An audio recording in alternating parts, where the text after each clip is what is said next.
नमस्कार, आप देख रहे हैं न्यूज बुलेटिन लाइव और मैं हूं आपके साथ भावना जोशी। आइए नजर डालते हैं आज की बड़ी खबरों पर।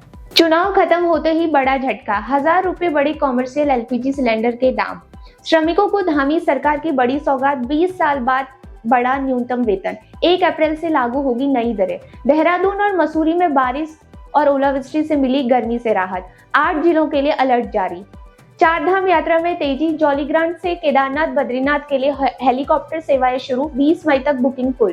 कैबिनेट के बड़े फैसले, मधुमक्खी पालन की नई नीति को मंजूरी और मदरसों के लिए नई मान्यता नियम तय। आदि कैलाश यात्रा का शुभारंभ, 200 से अधिक श्रद्धालु जयकारों के साथ शिवधाम हुए रवाना। अब खबरें विस्तार से। ईरान युद्ध का असर देश के एलपीजी की कीमतों पर भी दिखने लगा है। पहले से ही चल रही सप्लाई के संकटों के बीच अब कीमतों का बोझ भी आ गया है। साथ ही पश्चिम बंगाल सहित कई राज्यों में विधानसभा चुनाव खत्म होते ही महंगाई का असर शुरू हो गया है। सरकारी तेल कंपनियों ने 1 मई से ही कॉमर्शियल एलपीजी सिलेंडर की कीमतों में करीब 1000 रुपए की बढ़ोतरी कर दी है।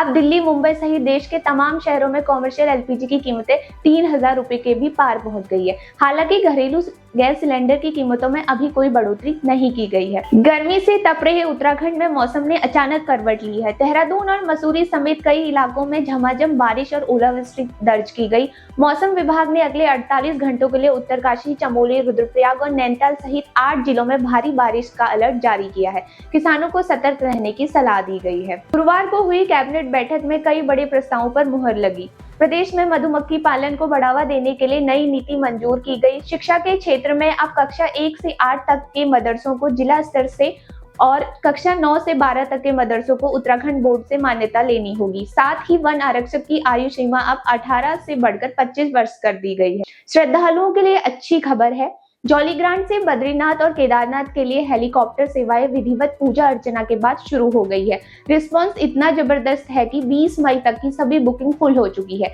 Mi-17 हेलीकॉप्टर प्रतिदिन 2 उड़ानें भरेगा। धारचूला में आदि कैलाश यात्रा का शुक्रवार को विधिवत शुभारंभ हुआ। 200 से अधिक श्रद्धालु भगवान भोले की जयकारा लगाते हुए शिवधाम को रवाना हुए। एसडीएम आशीष जोशी और सीओ कुंवर सिंह ने नगर के तवा घाट चौराहे पर संयुक्त रूप से आदि कैलाश यात्रा के पहले दल को हरी झंडी दिखाकर रवाना किया। फिलहाल इस बुलेटिन में इतना ही। देश और दुनिया की तमाम खबरों के लिए देखते रहिए न्यूज बुलेटिन लाइव।